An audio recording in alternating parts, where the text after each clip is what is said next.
Boa noite a todos.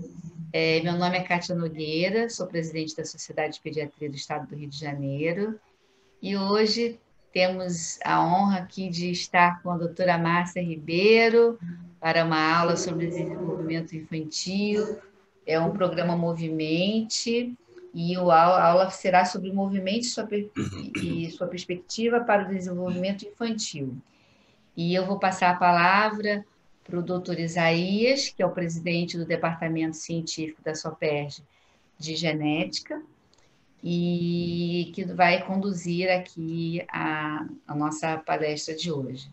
E eu tenho certeza que esse tema é importante para os geneticistas, para os neurologistas, mas é muito importante também para o pediatra geral saber identificar, porque na puericultura, né, que é o nosso, assim,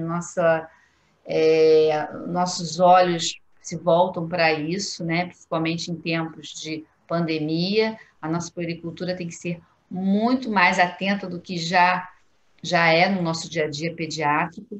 Então, é um tema muito importante para o pediatra geral, porque é o pediatra geral que tem um contato inicialmente com essas famílias, com essa criança que pode apresentar algum atraso no desenvolvimento, alguma atraso no marco de desenvolvimento, enfim. Então, essa aula é muito prazerosa para nós, então vai com muito alegria que eu estou aqui hoje. Vou passar agora para o Isaías e tenham todos uma boa noite, uma boa aula. Beleza. Boa noite a todos. Inicialmente, eu quero dizer da minha satisfação muito grande de estar neste evento por vários motivos. Primeiro, pelo tema. O tema é muito atrativo e eu acho fundamental para os pediatras. O professor Eduardo Marcondes, ele seleciona 8 diretrizes, 8 itens que são fundamentais para a puericultura, sendo um dos principais a monitorização do crescimento e do desenvolvimento. Então, no nosso ambulatório de genética, a principal causa de encaminhamento de crianças é justamente o atraso do desenvolvimento, atraso de linguagem, deficiência intelectual, atraso global do desenvolvimento neuropsicomotor e, na maioria das vezes, eu observo que a criança já tinha um atraso prévio e que não era identificado, o que o pediatra sugeria aguardar mais um pouco. Então, eu até falei com a Kátia outro dia da necessidade da sociedade fazer eventos chamando a atenção do pediatra.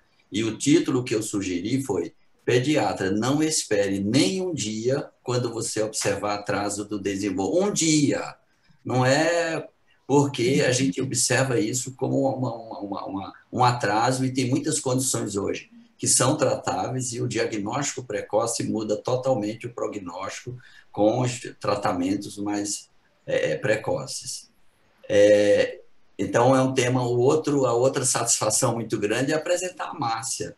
A Márcia, ela foi minha orientadora, trabalhei com ela no IPPMG, contribuiu muito para a minha formação, foi minha professora e minha orientadora, e eu sou grato a ela por tudo da minha vida profissional, desde a década de 90, né, Márcia? Que é a Márcia que a gente está lá trabalhando firme, e a Márcia é um exemplo para nós, ela é um exemplo para toda a classe, né, pela pessoa que ela é e pela profissional que ela é.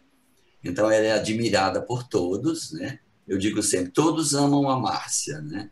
E a Márcia é chefe do Serviço de Genética Clínica da Universidade Federal do Rio de Janeiro, chefe do Serviço de Genética do IPPMG, Instituto de Pediatria, Puericultura e Pediatria Matagão Gesteira, da Universidade Federal do Rio de Janeiro, e foi minha orientadora. É um título. E eu esqueci de me apresentar inicialmente, eu sou pediatra e geneticista e sou professor de genética em universidades aqui no Rio de Janeiro e sou membro do Comitê de Genética da Sociedade Brasileira de Pediatria e presidente do Comitê de Genética da SOPERJ, com muito orgulho, né? Então, vamos iniciar e eu passo a palavra para a Márcia, que vai falar de um tema Eu achei interessante a estratégia didática. Vamos falar de uma condição muito rara, a ADC, e com foco no chamar a atenção do pediatra para o atraso de monitorização, atraso de desenvolvimento neuropsicomotor. Muito obrigado.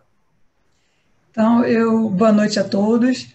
Mais uma vez eu estou aqui, né? Eu gosto muito de poder passar um pouquinho, né, do que a gente estuda, do que a gente vê, né? Agradeço imensamente as palavras do Isaías, né, um amigão, e também o Isaías é a mesma coisa, né? Quem não gosta do Isaías? Não tem quem não goste dele, né? Todo mundo conhece e muito bom. A gente fez um trabalho bem legal, né? E continua fazendo, né? Mesmo não estando nos mesmos lugares. Então, hoje eu vim falar, né, mais uma vez do desenvolvimento e o que um desenvolvimento alterado, atrasado, diferente, né, pode levar, né, a realmente um desastre na vida da criança e na vida da família. Então, eu vou compartilhar a minha tela e não se assustem com doença rara, né, porque a gente sabe, a gente sempre fala, né, é raro, mas é subdiagnosticado, tem erro diagnóstico, né, porque a pessoa não pensa. Então, né, não se assustem com raro, porque pode não ser tão raro assim, né? No momento que a gente começa a pensar, a investigar, sempre casos novos aparecem. Ah, porque eu nunca vi, mas assim, pensando, acaba acontecendo. Então, vamos lá. Vamos ver aqui, cadê a aula? Está aqui. Deixa eu botar lá no início, um minutinho.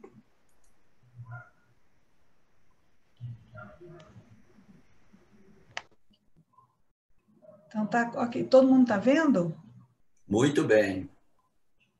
Então, vamos lá. Deixa eu só tirar aqui. Vou botar aqui. Bom, então, o título da aula, né, a gente ficou pensando e vendo, né, qual a melhor maneira de chamar a atenção. E realmente o desenvolvimento infantil é algo muito forte, né? Então, era uma perspectiva, um olhar diferente, né? Não só identificando a sua importância, mas conseguindo identificar algum desvio, né? Podendo, né, gerar o diagnóstico. E, por exemplo, hoje a gente está falando da deficiência da descarboxilase de L-aminoácidos aromáticos. Então, eu vou sempre falar a ADC, que sempre fica mais fácil. Então, gente, quando nasce um bebê, né, a família, né, tem algo assim, né, alguma expectativa, né? E a expectativa é, se o meu bebê é saudável, e como que vai ser o desenvolvimento? Ele vai falar, ele vai andar, né? Como vai aprender na escola? Então, essa é uma expectativa genuína, né? E, para nossa felicidade, a grande maioria das crianças segue um caminho normal. Mas, em alguns momentos, existem os desvios, os atrasos. Então, aí a situação muda e, por isso, a gente precisa realmente estar atento a isso, né? Atentos a isso. Então, aqui meus conflitos de interesse. E aí eu trouxe primeiro, né, esse pequeno filme dessa bebê, que eu queria que vocês observassem e gravassem, né, essa imagem. Vamos lá.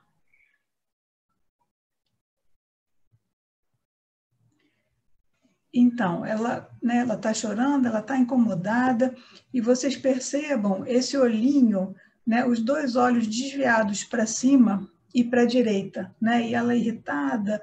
Então, isso é o que a gente chama de crise oculogírica, né, que são esses movimentos minutos a horas, né? Então, esse detalhe é um detalhe que vai nortear muitas vezes uma investigação, porque essas crises são muito presentes na deficiência de ADC, né? Então, às vezes, é muito confundida com crise convulsiva porque tem o movimento do olhar, mas pode estar associado ao movimento do rosto, movimento dos membros, movimento do corpo inteiro, então muitas vezes é confundido com uma crise convulsiva, sem ser. É lógico que a gente não consegue, em um minuto, imediatamente observar, né? Mas observem, porque os pediatras têm o privilégio de receber essa criança em primeiro lugar. e tem o privilégio das ferramentas mais importantes nas mãos. O que é? Né? Anamnese, uma boa anamnese, um bom exame físico. Né? Então, com isso, a gente pode elaborar muitas hipóteses e aí, em algum momento, né, pensar no diagnóstico. Então, o desenvolvimento motor, né, não é nenhuma novidade, né, para vocês. Né? Existem os marcos do desenvolvimento, eles acontecem, né, na progressão céfalo-caudal e próximo distal. Né? E é uma fase muito bonita. Né? Eu considero assim, o primeiro ano de vida muito rico, porque uma criança que fica deitadinha, né, olhando para o teto ou para o móvel, né, vamos botar uma coisa mais adequada, né, que está estimulando ela o tempo todo, né, essa sensação é totalmente diferente de quando ela fica já sentada, né, e olhando para um lado e para o outro, já com a mãozinha indo pegar um objeto, né, e quando ela fica de pé, quando ela se desloca, então o ganho é algo assim impressionante. E isso é muito importante porque ele está paralelo à mielinização. E aí, com isso, né, é o que o Isaías falou, né, não dá para esperar. A gente sabe que existe uma janela para aquela aquisição, a gente sabe, mas aí, né, vem o que a gente já ouviu durante muito tempo. Não, vamos aguardar o mês que vem, né, para ver, cada criança tem o seu momento. Não tem, né? Não tem o seu momento. Tem, né, algumas diferenças, sim. Pode ser uma criança não estimulada, né? Pode ser que ela tenha um problema real que esteja causando essa lentidão na aquisição do marco. Então, a gente não deve perder tempo, de fato, né? Porque é um período muito rico, muito importante, e quando os marcos não acontecem, é porque realmente alguma coisa está errada. Né? E nós temos várias escalas que avaliam o desenvolvimento. Né? Então, todo pediatra conhece, e a minha fala, eu acho que, nesse momento, tem que ser extensiva, né? Não só o pediatra, né? Porque a gente sabe, né? Nas clínicas da família não tem pediatra. Então, quem faz a puericultura é a enfermagem. E ela, assim, os profissionais, por melhores que sejam, eu acho assim, para o médico de família, enfermeiro, enfim, é muito conhecimento para absorver. Né? Por isso que, com o tempo, a medicina foi, né, se especializando. Então, é muita coisa. Então, muitas vezes, a enfermagem deixa passar. A gente sabe porque a gente recebe a criança, né, já com atraso, como foi falado no início, né, já de um tempo, e a gente já está vendo um tempo na frente que foi perdido. Então, é muito importante, né? Os fisioterapeutas têm uma familiaridade muito grande com as escalas de desenvolvimento, né? Porque eles avaliam a parte motora, a parte cognitiva, e o pediatra também tem. E eu acho que quem faz a puericultura, né, o profissional da área de saúde, precisa ter. Né? Então, com isso a gente vai diminuir, com certeza, o tempo entre o início dos sintomas e o diagnóstico. E aí eu queria já pular, né, para a primeira descrição da deficiência de AADC. Então, vocês podem ver que foi em 1990, quer dizer, há pouquíssimo tempo atrás, que foi a primeira vez que foi identificada. Então, como é que foi? Esses dois autores, né, eles fizeram, né, uma avaliação de catecolaminas e serotonina num grupo de pacientes que tinham um quadro clínico, né, mais relacionado à deficiência de tetrabilhidropterina.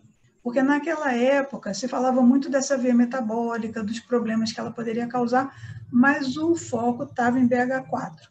E aí, naqueles casos que não tinham diagnóstico, eles estabeleceram um protocolo para ver justamente essa parte dos neurotransmissores. E aí, com isso, eles fizeram um diagnóstico de 2 gemelares, né, que começaram a clínica aos 2 meses de idade. Então, foi muito interessante que eles conseguiram, né, para aquele protocolo de avaliação em plasma, em líquor e até no fígado também, fazer, né, essa suposição diagnóstica. E olha que interessante, na história do casal, eles tinham perdido um filho com 9 meses de idade sem diagnóstico, mas muito parecido. Então, é aquela coisa que soa mal, né? Já teve um irmão ou irmã que faleceu, né? Com um quadro clínico parecido. Então, fica parecendo realmente isso tem cara de doença genética, que se repete, né? E realmente essa doença tem origem genética e é autossômica recessiva. Então, a chance é grande. E aí foi a primeira descrição. Depois, em 1992, foram mais outros 2 artigos, e aí sim se começou a estudar melhor, né, essa outra parte dos erros de metabolismo, né? Então, os neurotransmissores são substâncias assim, muito importantes. Eles são produzidos pelos neurônios e com o objetivo de, né, transitar a informação, passar a informação de um para o outro. E eles se comunicam através das sinapses, né? Então, a gente sabe, né, que existe esse fluxo elétrico contínuo e é facilitado por esses neurotransmissores. Os distúrbios dos neurotransmissores, né, são, né, como eu falei, erros metabólicos genéticos que comprometem a síntese, o metabolismo ou o transporte dos neurotransmissores cerebrais. E aí a gente tem, né, um número grande deles, e as mais estudadas são as monoaminas, ou as aminas biogênicas, que são a dopamina, epinefrina e norepinefrina, e a serotonina, né, que foi exatamente o que aqueles 2 autores no início investigaram, né? Já que não era BH4, então eles foram ver outra via. Então, aqui, né, eu trouxe um pouquinho da via da degradação, primeiro para a gente ver que olha aqui o BH4, aqui o BH4, né, responsável, né, auxiliando a transformação, né, do triptofano em 5-hidroxitriptofano e da tirosina em L-dopa. E aí, a partir daí, está a enzima aqui, a ADC.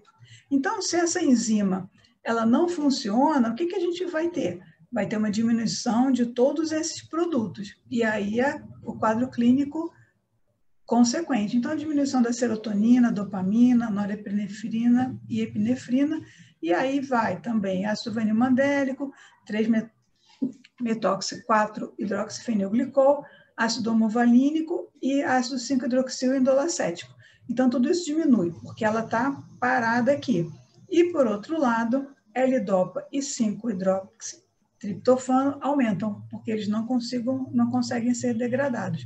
Então, está aí, né, assim, de uma maneira simplificada, né, e aqui também, como acontece toda essa parte metabólica, né? Então, é uma doença metabólica, sim.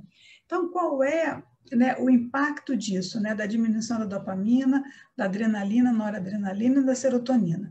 Então, na substância negra, e aqui nos núcleos da RAF, a gente vai ver, né, na substância negra, né, o mais importante é realmente a tirosina. Então, gerando as desordens do movimento e da função autonômica.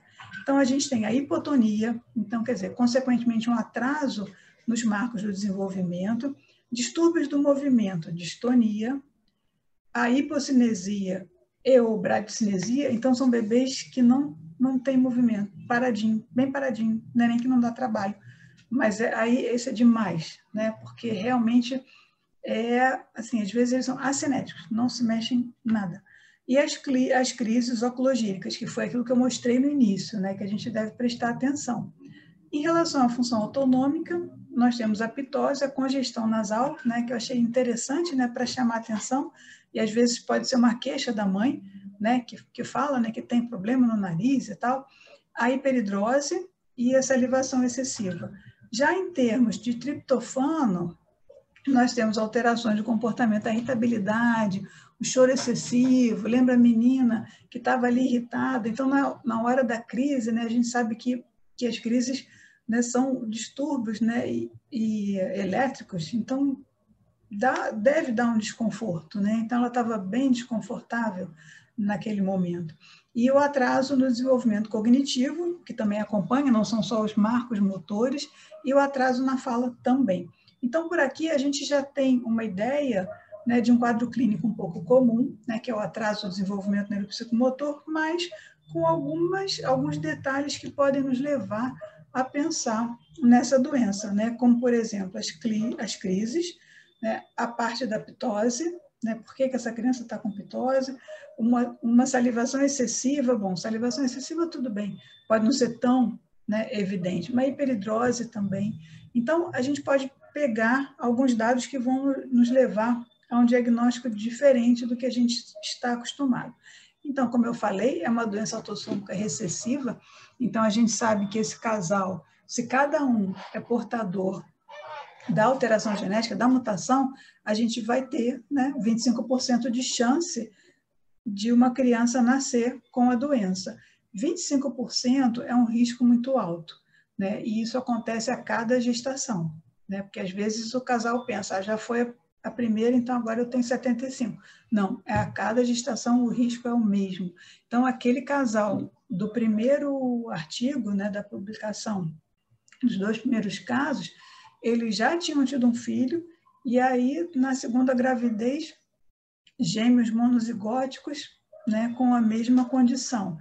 O fato de existir a consanguinidade ajuda a pensar, né, que seja uma doença autossômica recessiva, mas nem sempre ela está presente, porque nós sabemos que todos nós carregamos uma parte de genes que são mutados, mas que muitas vezes eles estão lá silenciosos, nada acontece conosco, mas pode vir a acontecer com nossos filhos ou com nossos netos.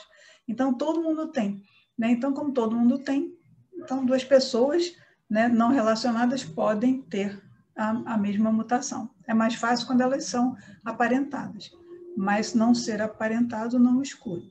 Então, o gene é o DDC, né, que está localizado no braço curto do cromossomo 7, aqui nessa região, 12.1 a 12.3, ele é composto de 15 exons, exon é a porção codificante, né, que aí o RNA vai ler lá e aí vai traduzir, né, com 480 aminoácidos altamente conservados. Então, o aminoácido conservado, assim, se tem alguma mudança que muda, né, na transcrição, mudou o aminoácido, danou-se. Então, quer dizer, altamente conservado quer dizer que, assim, uma alteração não precisa ser muito importante, que talvez vá gerar, né, processo patológico, sim. Até o momento, né, 64 mutações descritas, eu peguei isso no banco, né, no HGMD, mas tem referência que fala de um número maior, e essa mutação aqui, né, C.714 mais 4A maior que T, ou IVS 6 mais 4A maior que T, ela é uma mutação fundadora, muito presente na Ásia. Então, em Taiwan e no Japão, são casos assim, de maiores frequências dessa mutação, porque foi uma mutação fundadora e aí ela tende a se espalhar, né? Então, essa daqui é a mais frequente e aí, naturalmente, em homozigose, né? E ela é responsável pelo fenótipo grave, né? Não tem ainda uma correlação certinha, genótipo-fenótipo, mas essa daqui a gente já sabe que gera um fenótipo grave. E a expressão principal desse gene é no cérebro, fígado, né? E tanto que a enzima fica baixa no fígado, mas não tem uma insuficiência hepática, não é isso, gânglios simpáticos e na medula adrenal. E aí, voltando, né, à descrição dos 2 primeiros casos, quando eu falei do protocolo deles, que eles examinaram até o fígado, né, que está aqui, mas no pai e na mãe, né, no plasma, eles viram que a atividade enzimática estava bem reduzida em relação aos controles. E dos meninos, na verdade, eles relataram um deles só, porque o outro era tudo igual. Então, fizeram um relato de um só. A gente vê a dosagem enzimática baixa, né, porque seria 71.1, estava 5.32, e ao longo do tempo ela foi diminuindo, né? Isso também eu não entendi, mas o fato é que ela sempre é baixa. E dos pais também, né? Então, é muito comum a gente ver um heterozigoto com uma dosagem enzimática menor. Não necessariamente eles vão ter clínica, na maioria das vezes não tem. E a gente também não vive com 100% de atividade enzimática, está longe disso. Então, foi uma constatação interessante, né? Eu achei que eles investigaram bastante e viram essa alteração. Então, o heterozigoto, ele tem, né, a diminuição da enzima no plasma, mas isso não é suficiente para gerar nenhum quadro clínico.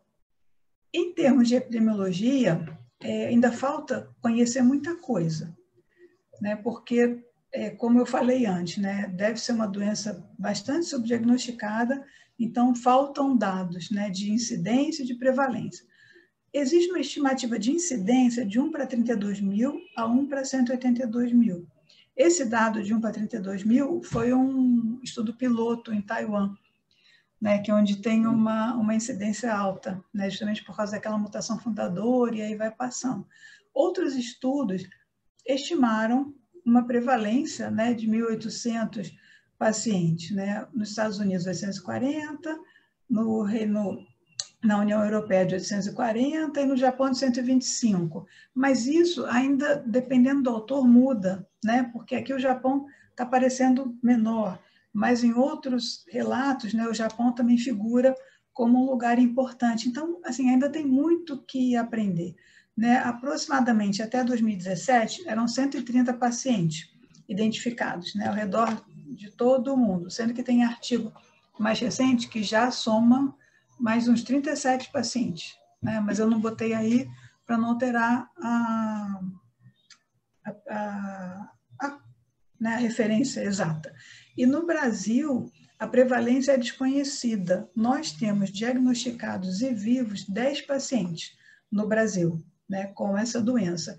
E em programas de triagem, a deficiência de ADC ela não está presente, né? Então, mas já existe um marcador que é possível fazer, né, e tem uma sensibilidade e especificidade boa, mas ela ainda não reúne critérios para a triagem neonatal, né? Então, isso é sempre revisitado, reavaliado, mas até o momento não é um critério, né?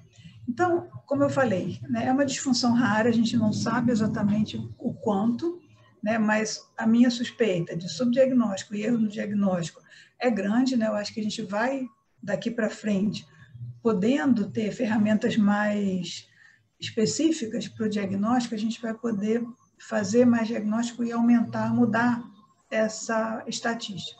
Então, é hereditária da síntese de neurotransmissores.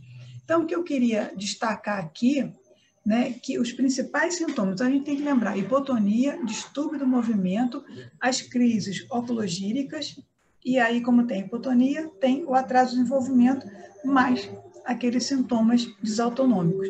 Então, essa daqui, né, é o quadrinho para a gente lembrar, né, o que mais vai chamar a atenção. E a apresentação clínica, ela ocorre, né, geralmente dentro dos primeiros meses de vida, né? Num estudo maior, foi visto que a idade de início dos sintomas era 2,7 meses de idade. E a idade diagnóstica, vocês vão ver mais à frente, era de 3,5 anos. Então, fica muito ainda, né, desconhecido ao redor dessa doença. Então, lembrar, né, a apresentação é precoce. É precoce, se vocês olharem aqui, né, a diferença, eles não chegam a ter controle cervical. Então, não fazem nada, né? É uma doença assim, muito grave, né? A maioria dos casos relatados são casos graves, né? Casos leves é um número menor e moderado também não chama tanta atenção, né? A grande maioria é de casos graves. Então, a gente precisa, né, atentar aquela criança que não adquiriu marco nenhum, o tempo está passando, ela não adquiriu marco, ela é muito parada, né, aquela cinesia ou hipocinesia, e aí começam as crises oculogíricas. Então, a gente não pode deixar de pensar, né, e mais os sintomas desautonômicos e as distonias, tá? Então, aqui fala, né, as formas mais graves, os pacientes podem nunca atingir os marcos do desenvolvimento, que é muito triste. Então, como é que fica aquela pergunta? Doutor, meu filho vai andar? Né? Como é que vai ser o desenvolvimento dele? Então, aqui a gente está numa enrascada para dar a resposta, né? Então, eu vou mostrar esse filme de uma menina de 2 anos e meio, né? E aí a gente vai ver o que ela tem, né? Então, vamos lá. O que aqui já é a dica, né? O que a gente percebe quando olha para ela. Assim, eu fiquei muito triste quando vi esse filme, né? Porque assim, a menina, né? Ela está ali no colo, né? Está com crise oculogírica, né? A face é uma face assim pouco expressiva, por isso que falo de características de parkinsonismo-like, né? O Parkinson, né, já no adulto, né, tem aquela face dura, né, assim, sem expressão rígida. Então, vocês vão ver depois as outras crianças também com uma face assim. Então, ela, né, praticamente não se mexe, né, tem um estímulo, mas ela não... Eu fiquei sem saber se eu vi um tremorzinho ali na mão, mas eu acho que não. Né? Então, ela está ali deitadinha, ela fica, né, bastante hipotônica, né, com 2 anos e meio, quer dizer, bastante hipotônica. E aí, ela deitadinha, dá para ver melhor a ptose palpebral.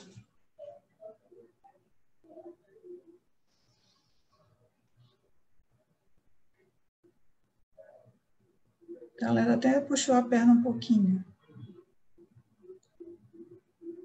Né, um pé calvo. Olha a hipotonia, né? Ela mal sustenta a cabeça.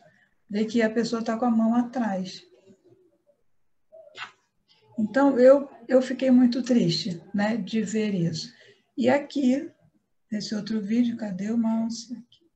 Aí a gente vê, né, é oriental, mas ele tem uma ptose palpebral, né, é fato.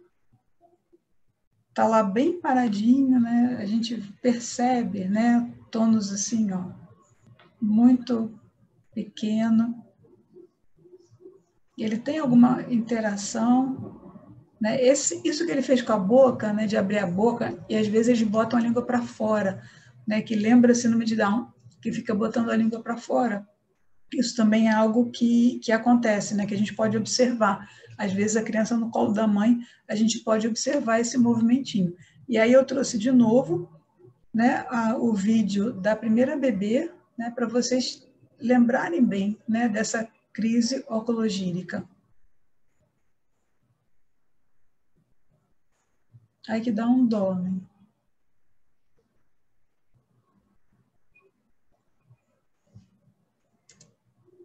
Então, vamos lá. Aquilo que eu tinha falado, né? Os sintomas de início em torno de 2,7 meses de idade e o diagnóstico em 3,5 anos de idade, né? Então, é muito tempo que se perde. E aí, diversos estudos, né, tentam calcular a prevalência estimada. Então, de acordo com o que existe, o que seria estimado, eles concluíram que ainda estão sem diagnóstico mais de 90% dos casos. Então, é muito. Eu não sei se é uma superestimativa, mas, enfim, né, baseada em cálculo. Então, por isso que a gente precisa, né, estar atento.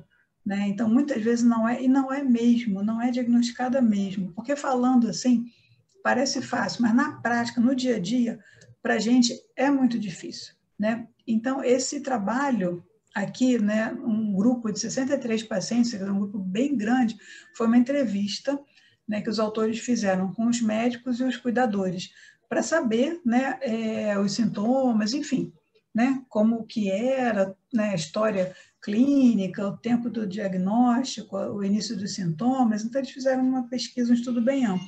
Então, e esse gráfico mostra o tempo entre os primeiros sintomas, né, que está a idade das crianças, e aqui seria o tempo até o diagnóstico. Então, a gente vê que ainda tem, né, um grupo razoável nos primeiros 5 anos de idade, e depois isso vai dispersando. Então, teve paciente aqui que o diagnóstico durou 25 anos, né, no caso era um paciente de 36 anos, então, que começou, né, os sintomas bem mais tarde. Então, aquilo que eu falei da forma leve, né, às vezes a forma leve que tem sintomas gastrointestinais, né, nada assim muito claro.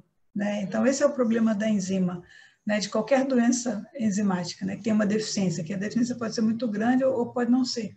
Né? Então, esses casos mais tardios, às vezes eles passam muito pouco do comprometimento do desenvolvimento motor. E aí sim, né? Então é o caso mais leve que fica difícil, né? O fenótipo mais atenuado, no caso, né? Fica mais difícil de fazer o diagnóstico. E aí eles fizeram, né, um levantamento dos sintomas iniciais mais frequentes, né? De acordo com o olhar dessas pessoas. Então, a hipotonia, né, saiu disparado, e depois o segundo já foi, né, das crises oculogíricas e, naturalmente, o atraso do desenvolvimento, né, que aí corre junto com essa hipotonia, e problemas alimentares também. Então, porque, né, tem toda essa hipotonia e não ia deixar de ter uma hipotonia perioral, então eles têm dificuldade de engolir, né, com o tempo muitos precisam de gastrostomia, né, então precisa cuidar desse suporte nutricional, porque eles deixam de ganhar peso e aí, consequentemente, isso repercute no ganho estatural, né? Então, isso foi bem colocado, né? Foi bastante colocado. Depois, a dificuldade de dormir, a irritabilidade, o suor excessivo, a congestão nasal. A congestão nasal, né, está quase lá na metade, né, do número de respondentes, né? De ser mais duro, né? Insônia, que também, por outro lado, né, tem insônia e também tem hipersonia, mas a insônia foi mais frequente. Instabilidade da temperatura, então é descrito crises de febre, mas não é febre, é hipertermia, porque eles regulam mal a temperatura. Os movimentos involuntários, diarreia e hipoglicemia, né? Então, o mais importante mesmo é a hipotonia, então, que, consequentemente, leva a atraso do desenvolvimento, e a gente vai juntar com as crises oncologíricas. A gente não pode esquecer isso.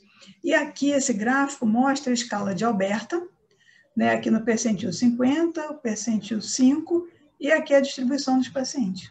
Então, a gente vê que a maioria não adquire marco do desenvolvimento.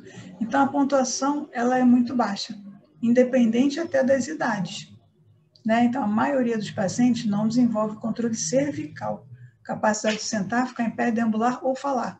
Então, realmente, é uma doença muito grave, né? Ela não poupa, né? De fato, ela é muito grave. Em relação ao ganho ponderal, né, eles nascem até ok, né, com peso normal e tal, e vão perdendo ao longo do tempo, principalmente depois dos 4 anos, aí que fica mais difícil. Então, a gente vê nitidamente uma diferença, né, onde começou e depois, né? Então, por isso que o cuidado nutricional precoce, né, é muito válido. E aqui, essa seta destaca um paciente, é coisa interessante, ele tem aquela mutação fundadora, que é a mutação que dá a gravidade de fenótipo, mas ele tem em heterozigose. Então, ele tem quadro clínico e foi encontrada mutação num alelo só. E do outro lado, né, o que ele tem no outro alelo? Não está descrito no artigo, mas pode ser uma deleção pequena, né, que não foi o suficiente para gerar um quadro grave, pode ser, né, uma deleção intrônica, uma mutação intrônica, né, que não pode ser vista, né, porque o alcance de um sequenciamento ele é limitado, ele é muito bom, mas às vezes é limitado. Então, que coisa interessante, né? E aí eu vejo que a medicina cada vez ensina mais para a gente, né? Esse daí saiu da curva totalmente, né? E ficou muito bem, andou esse paciente, né? Andou com 2 anos, 5 anos, com 6 anos ele já estava andando, imagina, 6 anos, é tempo à beça, né? Para poder andar bem. Mas, enfim, né? Dentro do que é essa doença, realmente é uma pessoa fora da curva. E em 2017 já se criou um consenso. Então, é muito interessante que, assim, é muito conhecimento, né? Apesar da doença ter sido descrita pela primeira vez em 1990, em 2017 já se tem um consenso, né? Uma opinião, né, recolhida de vários especialistas sobre vários tópicos, desde os sinais clínicos até o diagnóstico, até o tratamento. Então, isso é muito interessante. E esse artigo, depois, quem se interessar, eu recomendo, porque vale a pena para entender, né? Então, eles falam em nível de evidência, né? Depois fazem um resuminho, né? Depois de cada item, eles fazem um resuminho do nível de evidência e qual a conclusão que se chega. Então, muito legal. Então, de novo, né? O que foi mais frequente? Atraso do desenvolvimento, né? Está ali do lado da hipotonia, né? Quem tem é o abóbora e quem não tem é aquele azulzinho clarinho. Depois disso, distúrbios do movimento, e aí a gente destaca as crises oculogíricas, a distonia e a hipocinesia. Então, aquele bebezinho que vocês viram bem, né? Bem paradinho. E ainda bastante, né? Mas um ponto percentual abaixo, são os sintomas desautonômicos, que são a pitose palpebral, que a gente viu, a congestão nasal, a sudorese excessiva e a instabilidade da temperatura. Tá? Então, isso que foi o mais frequente, é isso que vai chamar a atenção da gente quando a gente estiver diante de uma criança com uma hipotonia, uma cinesia tão importantes. A gente vai procurar esses outros sinais e sintomas. E na prática clínica é interessante porque aqui são 7 pacientes indianos que depois, né, ficou sabendo que eles tinham realmente o diagnóstico da deficiência de AADC. Mas o que aconteceu, né? Quando que começou? Mais ou menos, na média, 5 meses, mais ou menos 2,8. Então, início precoce. O diagnóstico veio, né, numa mediana de 12 meses, então foi desde um pouquinho antes de 1 ano até 3 anos de idade. O nascimento deles, né, foi normal, sem intercorrências. Alguns apresentavam problemas neonatais precoces, né, uma pequena parte, mas todos eles tiveram diagnóstico de paralisia cerebral e foram tratados como epilepsia. Então, são 2 coisas que eu queria ressaltar, né? A epilepsia vem da observação dessas distonias com as crises oculogíricas, então parece que é uma crise convulsiva, mas não é. Então, por isso que a gente precisa observar. E paralisia cerebral, porque, né, é um quadro muito intenso, de hipotonia importante, que tem a distonia, então aí acaba levando a história de paralisia cerebral. Mas a gente precisa lembrar que no caso da deficiência de AADC, o eletro ele é normal, ou então com algumas alterações que não diagnosticam nada, e a ressonância e a tomografia também são normais, como foi de todo mundo aqui. Já na paralisia cerebral, não. Então, quantas crianças a gente não recebe que dizendo que foi asfixia perinatal? Aí está lá o Apgar normal, tudo bem, a gente sabe que não dá para confiar 100%, né, no Apgar, mas está lá, e exame de imagem sem alteração. E aí a gente pensa assim, puxa, né, tem uma ressonância normal, né? Será que a síndrome hipóxico-isquêmica, né, não tem história de kerníteros? Então, será, né, que é mesmo? Então, a gente precisa fazer o será, né? Precisa pensar, né? E agora a gente pensa de maneira diferente. Então, lá no ambulatório de genética, a gente recebe, né, PC e tal, para investigar a causa genética.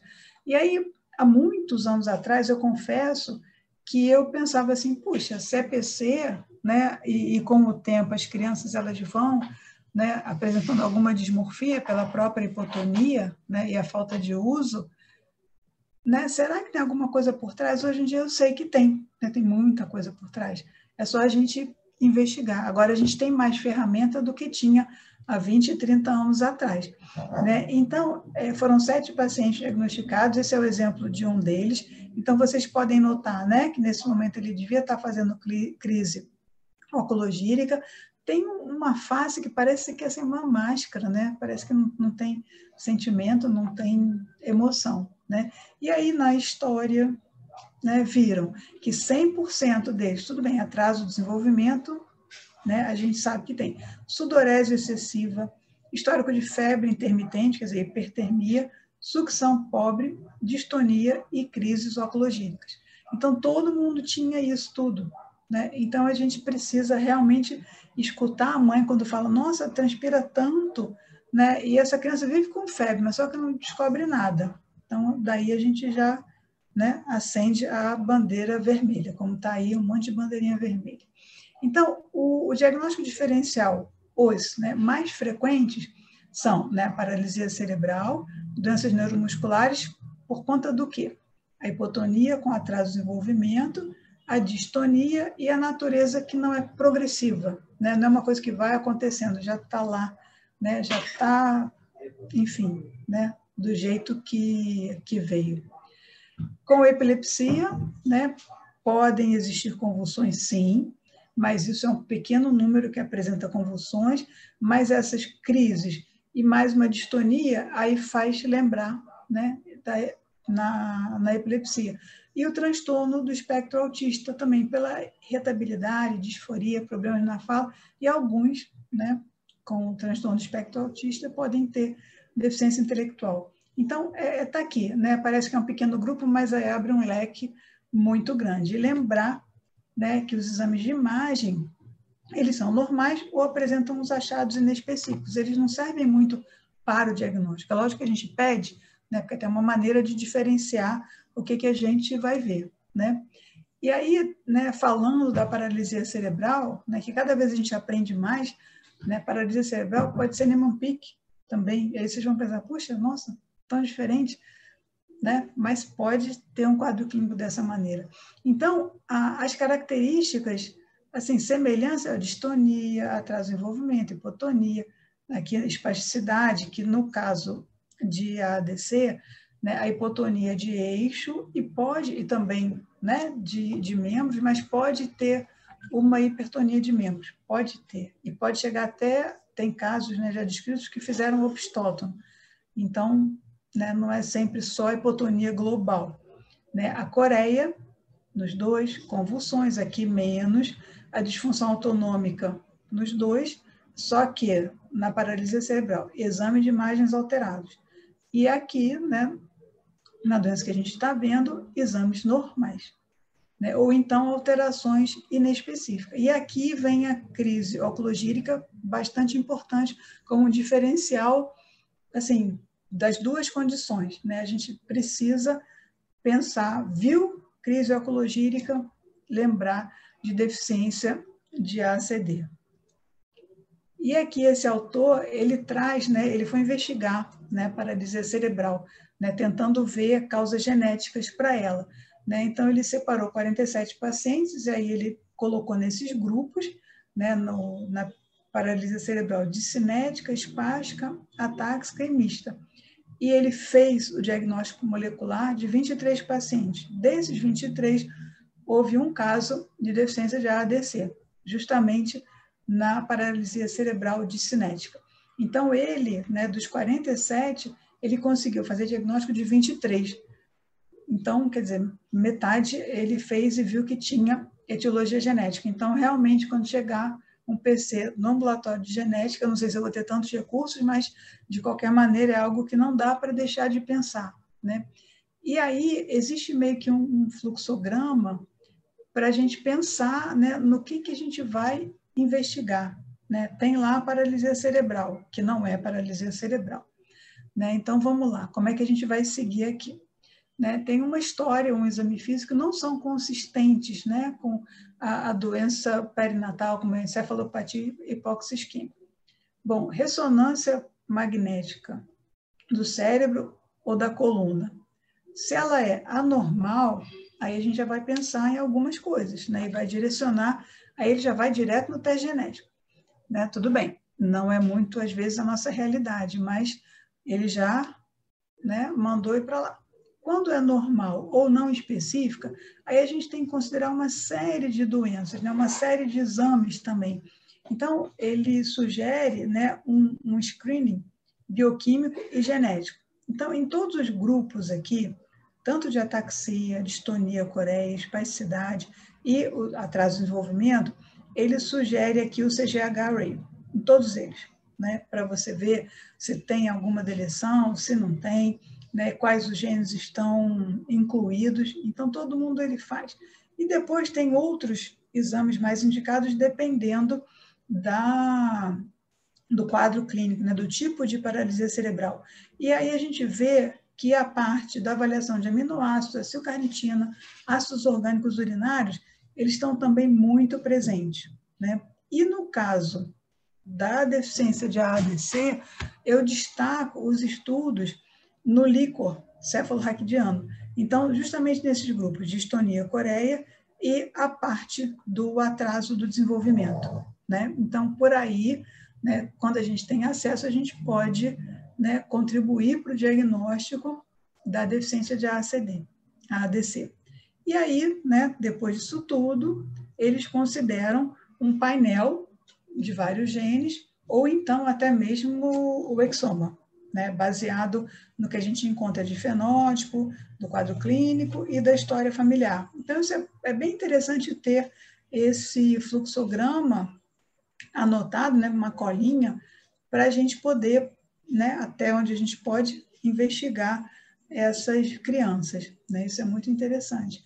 E esses autores também, eles chamam a atenção, né, dos achados que podem acontecer para a gente pensar, né, numa doença metabólica, né, uma condição genética metabólica. Então, eu botei as estrelinhas onde a gente podia pensar na deficiência de ADC, né? Então, não tem história, né, de risco perinatal, de injúria cerebral, né? Não tem encefalopatia hipoxia-isquêmica, não tem tocotraumatismo, não tem nada disso. Uma história familiar de um irmão, né, com os mesmos sintomas neurológicos, então, que a gente viu lá no primeiro caso, diagnosticado, um sintoma motor, né, de início, depois de um período inicial de normalidade. Então, tem começo do exame desenvolvimento normal, e aí vem uma alteração motora. Regressão, né, que no caso da ADC não há regressão, porque nem dá para ter, porque o comprometimento é muito grande, né? Os sintomas neurológicos progressivos, que também não acontece aqui muito, né, porque já é uma coisa estabelecida. Sintomas paroxísticos ou flutuação dos sintomas motores pode acontecer, tá? Mas eu não botei a estrelinha. Exacerbação clínica no momento de um estado catabólico, né, que também não está tão relacionado assim. Hipotonia generalizada, isolada, ataxia, sinais de doença neuromuscular periférica, né, da gente pensar em causa metabólica genética, e as anormalidades do movimento ocular, né? Então, estrelinha aqui para a gente pensar na deficiência de ADC. Esse também é um artigo é o mesmo artigo do fluxograma, é bem interessante. Vale a pena ter como colinha. Epilepsia, né? Então, como eu falei, pode ter, mas ela é incomum, tá? O que acontece é a interpretação errônea, né, por conta do movimento paroxístico. Então, parece que é uma convulsão, mas não é. E o eletro, não é que ele esteja sempre normal, mas em geral ele está, mas tem um grupinho que ele pode estar alterado, mas as alterações não são específicas. Então, não gera nada, né? Distúrbios, não sei o quê, nada demais. Então, isso às vezes pode demorar muito, né, para a pessoa identificar que essa criança não tem epilepsia, que é outro tipo de alteração, né? E o mais importante são as crises oculogíricas, né, que realmente, se aparecer, a gente tem que pensar. E uma coisa interessante é que elas tendem a acontecer mais assim, tipo 6 horas da tarde, no final da tarde e no início da noite, e aquilo que eu falei, podem durar minutos ou até horas, e a tendência com o sono é que elas somem, né? E aí é bem complicado, né? Que parece, né? E se generalizar movimentos também, né? Parece bem uma crise convulsiva. E aí, lembrando, né? Nessa confusão com convulsão, quando a criança toma, né, um medicamento para convulsão e não melhora, e fica aquela busca dos esquemas, pode não ser epilepsia realmente, né? Então, lembrar desse dado. E aí, para fazer o diagnóstico, né? Então, como eu falei lá, né, o grupo viu, né, o perfil metabólico no líquor, mas aqui no Brasil a gente não faz, né? O teste genético único ou painel de genes, ok, vamos falar sobre ele. O ensaio da enzima no plasma, né? Porque aí o nível baixa, então, só que a gente não tem. Então, a gente ficou com o teste genético, porque aí vai procurar direto mesmo as variantes patogênicas. Então, eu vou falar disso aqui mais adiante, E ainda, né, outros exames, o sangue impregnado em papel filtro, para verificar, né, os níveis de 3-OMD, lembra que eu falei que já tem isso, pode ser feito na triagem neonatal, né, com uma boa sensibilidade e especificidade. E no exame de urina, né, verificar os níveis de ácido vanilático, que isso também pode, né, pode fazer. Mas são exames realmente, assim, mais específicos, também não é todo laboratório que faz, né, precisa ser um lugar específico para erros inatos, né, a parte bioquímica. E aí, falando, né, da história do painel, então, hoje em dia, né, a gente tem ajuda muito grande da indústria farmacêutica para o diagnóstico, porque, principalmente no serviço público, né, nós não temos recursos para movimentar isso, né, e a gente sabe que as crianças precisam. Então, foi elaborado um painel genético que tem 89 genes, e pode diagnosticar aproximadamente 155 doenças, porque não é um gene uma doença, né? É um gene e várias doenças. Então, essa abordagem é muito interessante porque você não tem o sequenciamento só daquele gene, até pela dificuldade, né, do quadro clínico, de outras doenças que podem ser muito parecidas. Então, essa ideia de oferecer um painel ajuda bastante, porque se não for deficiência de ADC, pode ser um outro quadro clínico, né? Importante, uma outra doença. E aí as indicações, né? Para a gente pedir, para a gente poder pedir. Né? No caso de pedir, é só falar com o consultor da PTC. Então, atraso no desenvolvimento com características centrais, mas percebido já na primeira infância, né? Acompanhado de pelo menos uma das características: transtorno do movimento fixo ou intermitente, coreia, coreotetose, atetose, miocimias, discinesia ou distonia, mas não inclui ataxia, que não tem tiques ou estereotipias. E ainda assim, a desautonomia, né, a sudorese, salivação, instabilidade térmica e as crises oculogíricas. Então, tem alguns critérios de inclusão. E aí, no painel, vocês vão ver, né, aqui eu fiz um recorte pequeno, né, começando pelo nosso gene de interesse, mas vocês podem ver que aqui tem a variante congênita da síndrome de Rett, né, encefalopatia do desenvolvimento e epiléptica, hiperfenilalanemia, desordem do neurodesenvolvimento, então, distúrbio, né, congênita glicosilação. Então, são várias doenças que podem mimetizar, né, e que fazem um diagnóstico diferencial. Então, eu digo assim que esses painéis, né, toda essa reunião de genes, foi se tornando uma alegria muito grande para os neurologistas, porque, imagina, né, um quadro de epilepsia, por exemplo, né, se não tiver nada que leve a uma diferenciação, né, fica a epilepsia, né, uma mioclonia, mas com o advento dos exames moleculares, já se pode ter uma certeza do diagnóstico e aí ser feito um aconselhamento genético, né, adequado, né, porque pode ser recessiva, pode ser dominante, né, uma mutação nova, que aí, teoricamente, não vai se repetir. Então, eu acho que assim, os neurologistas ficaram muito, muito felizes com esse advento, né, dos exames moleculares. Né? E esses autores aqui que falaram da parte do PC, eles falaram, né, a avaliação genômica de crianças com condições de desenvolvimento tem se tornado uma ferramenta diagnóstica regular. Para nós, no nosso dia a dia, não é tão regular, mas a gente percebe que ela cada vez mais ela está sendo mais utilizada, né? Tanto pelos planos de saúde, né? Pode haver briga, mas se consegue. E também pela ajuda da indústria, né? Ficou muito mais fácil. Então, a mensagem final, né? Quando é que a gente vai pensar? Né? Primeiro, disparado, as crises oculogíricas. Né? Isso daqui, disparado, a gente tem que pensar. A hipotonia com atraso de desenvolvimento, que realmente é muito marcante, o déficit ponderostatural, né? Que as crianças vão realmente, né, perdendo a capacidade de ganhar peso. A irritabilidade, né, flutuação diurna, distúrbio do sono, sintomas desautonômicos, sudorese excessiva, instabilidade da temperatura, hipoglicemia, que pode acontecer, né, no grupo menor, e distúrbios gastrointestinais. Então, essa é a mensagem, né? Quando que a gente não deve esquecer a deficiência de ADC. Então, principalmente pelas crises, que elas realmente são muito frequentes. Então, se a gente não observar na hora do atendimento, provavelmente a mãe vai falar, ele fica desviando o olho, né? Então, isso dura muito tempo. Então, essa queixa, ela vai existir. E a parte do tratamento. Então, vocês estão vendo aqui, né, uma série de medicamentos, mas não tem, né, até o momento, algo que modifique a doença, né? Existe alguma melhora em certos casos, mas não tem uma eficácia comprovada.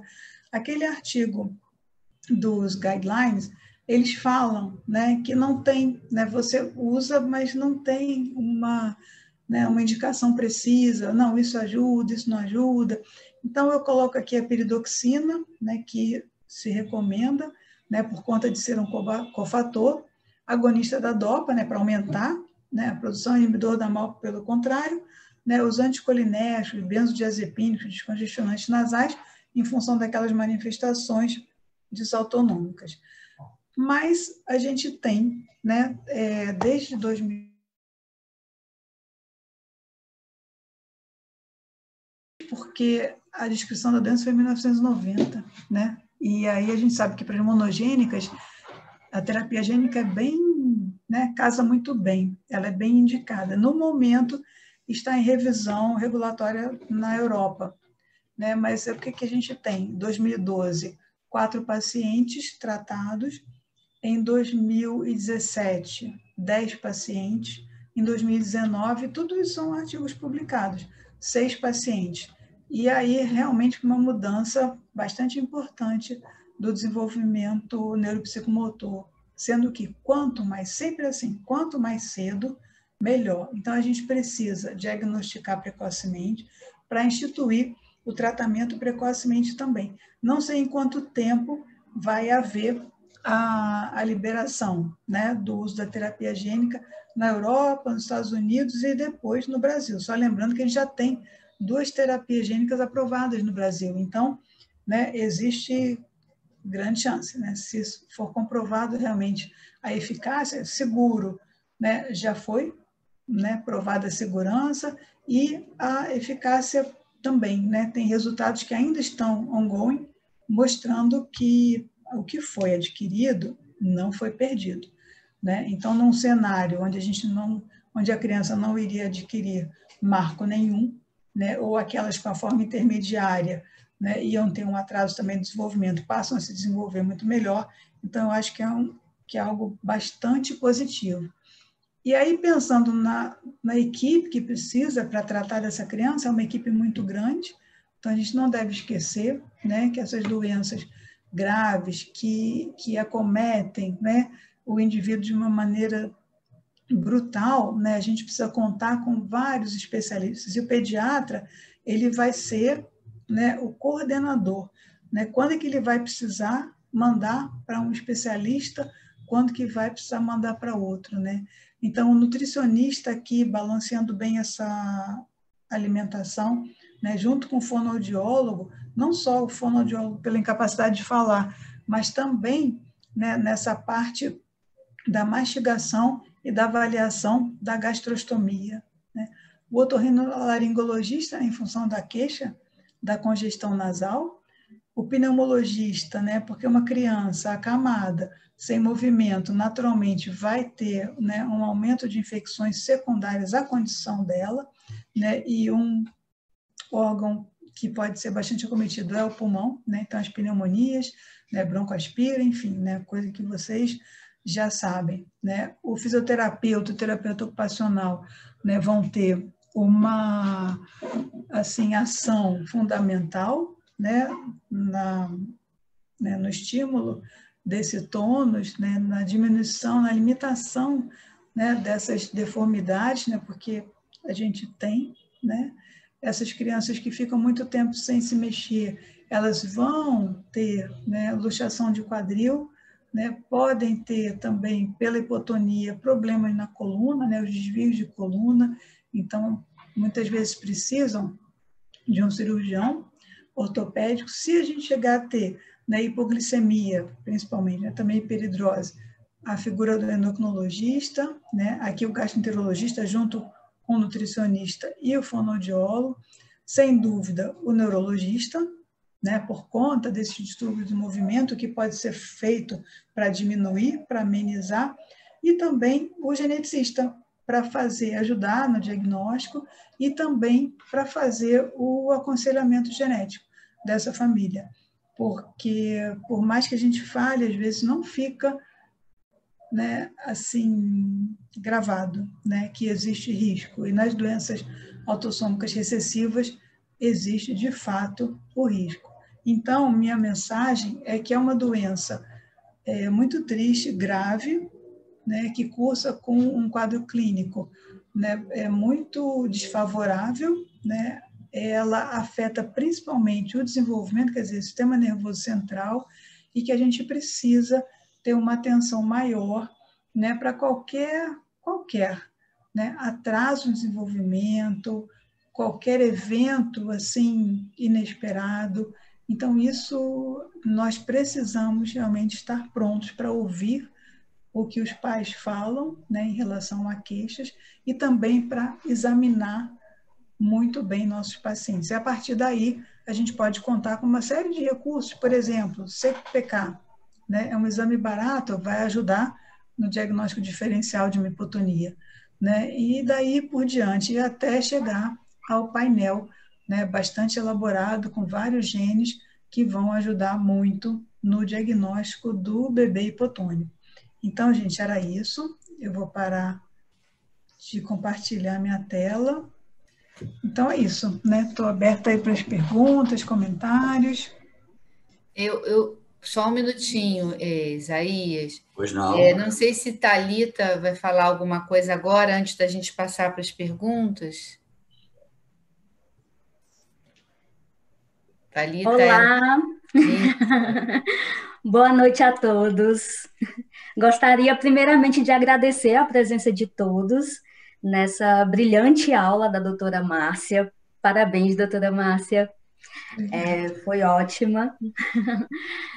Gostaria de agradecer também à Sociedade de Pediatria do Estado do Rio de Janeiro pela oportunidade e também pela presença do doutor Isaías e da doutora Kátia. Eu sou a Thalita Félix, eu sou consultora técnica em deficiência de AADC, eu presto serviço para a PTC, e conforme foi falado, né, apresentado pela doutora Márcia, vimos aí a importância realmente do diagnóstico precoce, né, para essas crianças. E o profissional pediatra, por ser aquele profissional que acompanha o desenvolvimento infantil, ele precisa estar atento realmente aos atrasos dos marcos do desenvolvimento, né? E muitas vezes até investigar.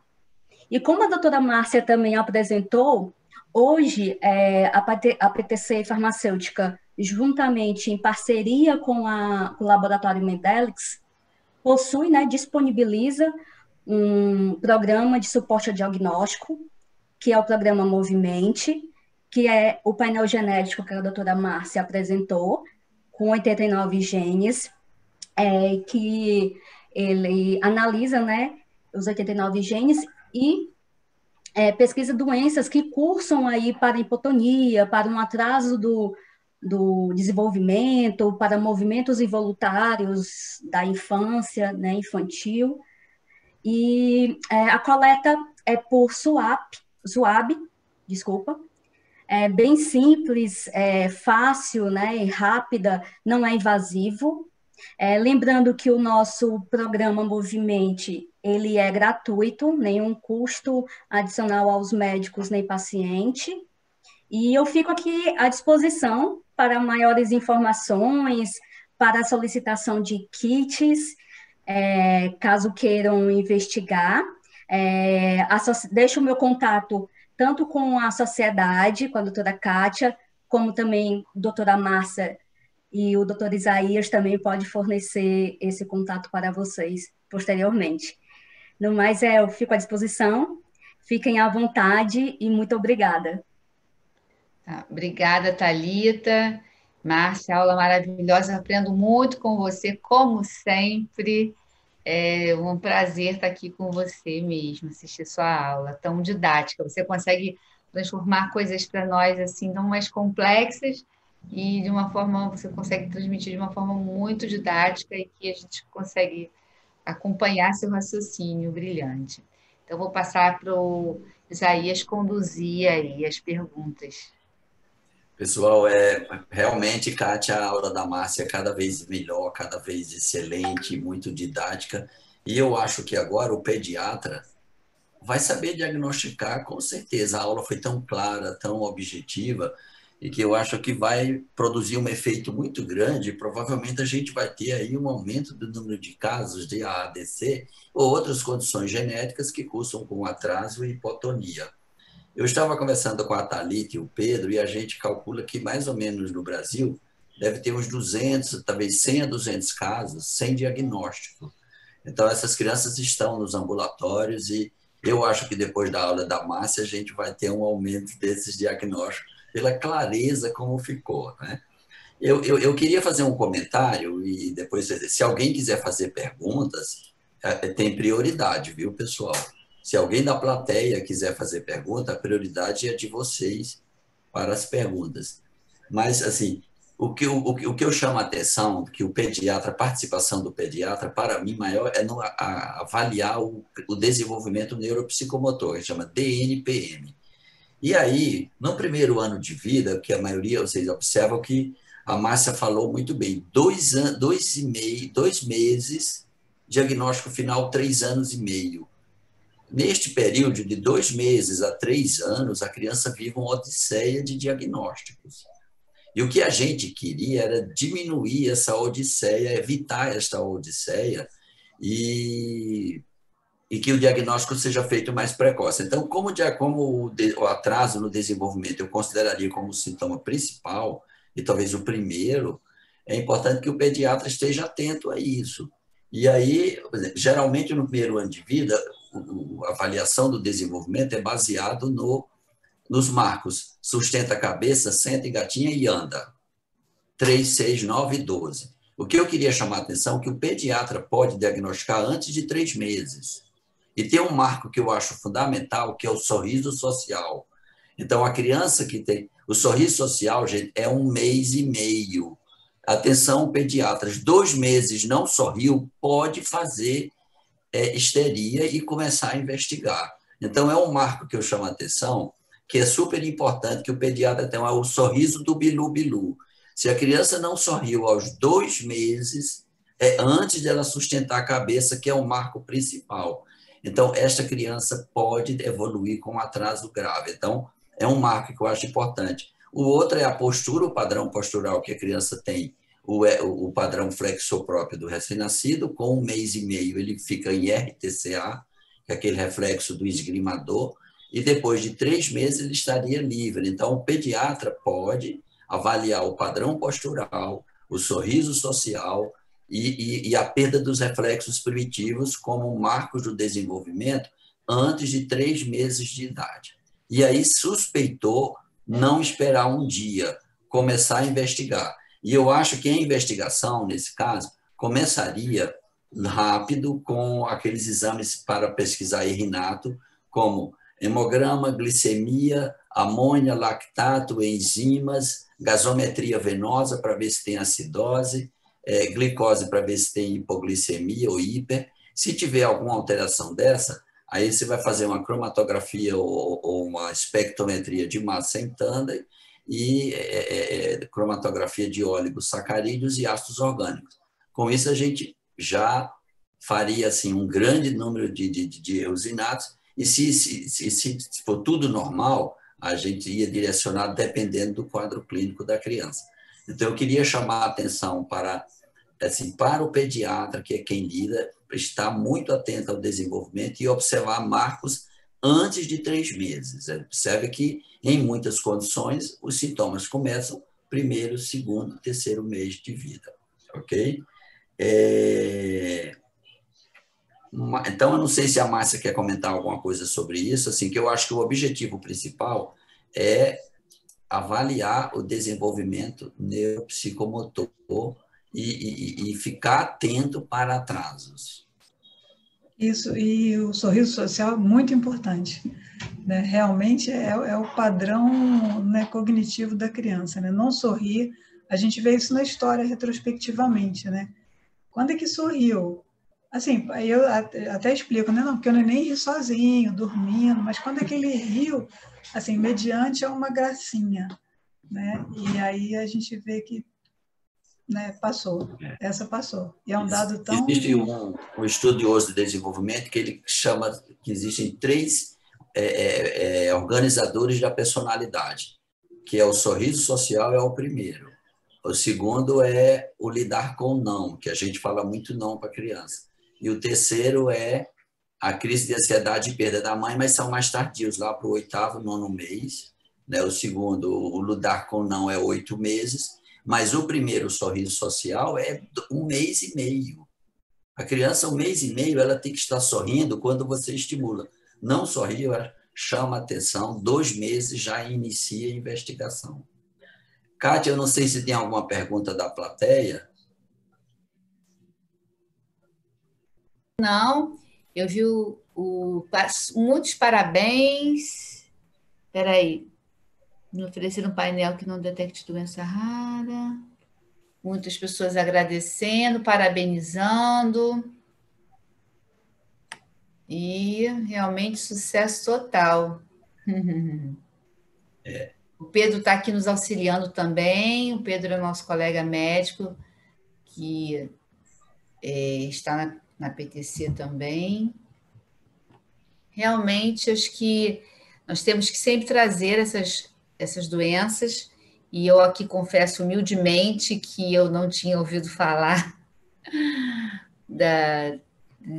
particularmente desta, então, assim, foi uma coisa recente, que no meu conhecimento, assim, até vai entrar na minha investigação agora, assim, poderei fazer até o encaminhamento com maior sapiência.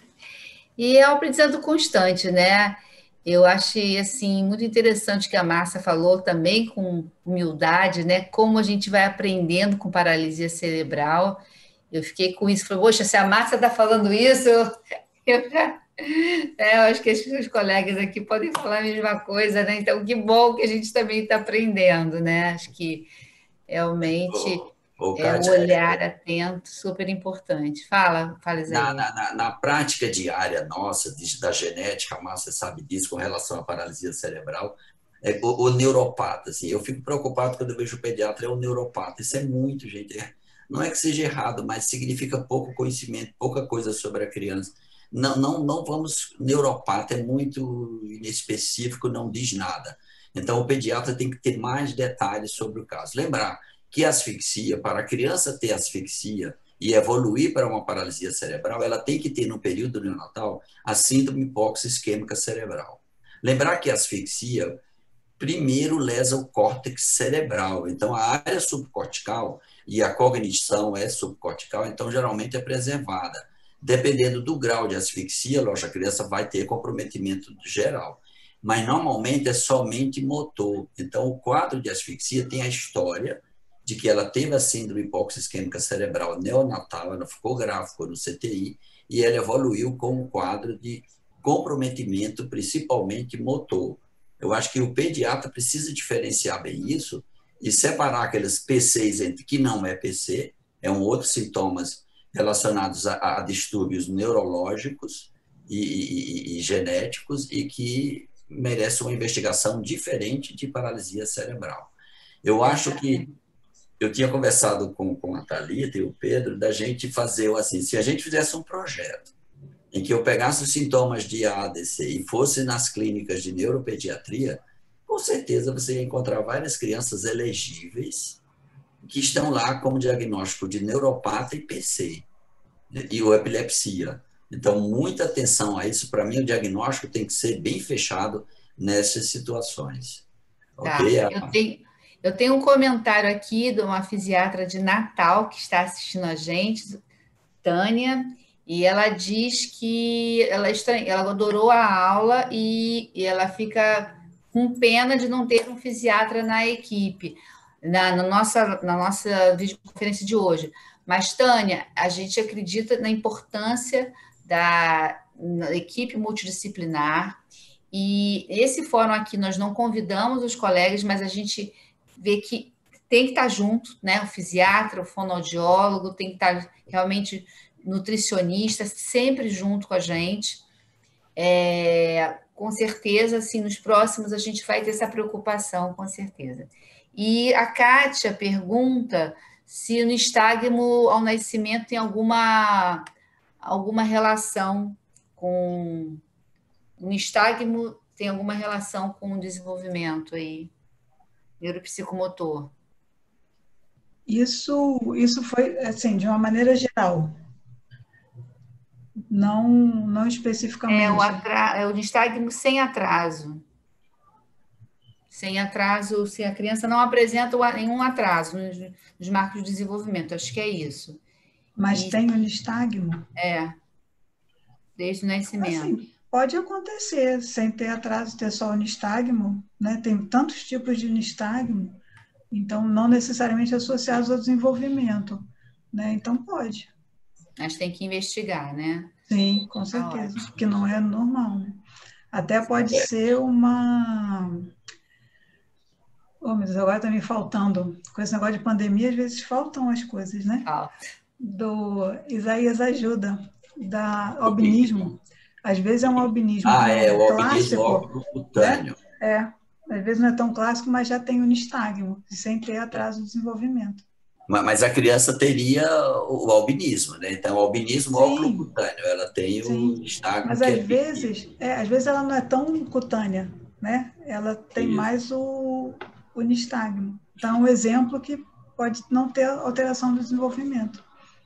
Mas eu acho que o nistagmo pode existir isolado como uma normalidade do movimento ocular que o oftalmologista vai abordar e vai ver. Se tem somente o nistagmo, que é uma condição multifatorial.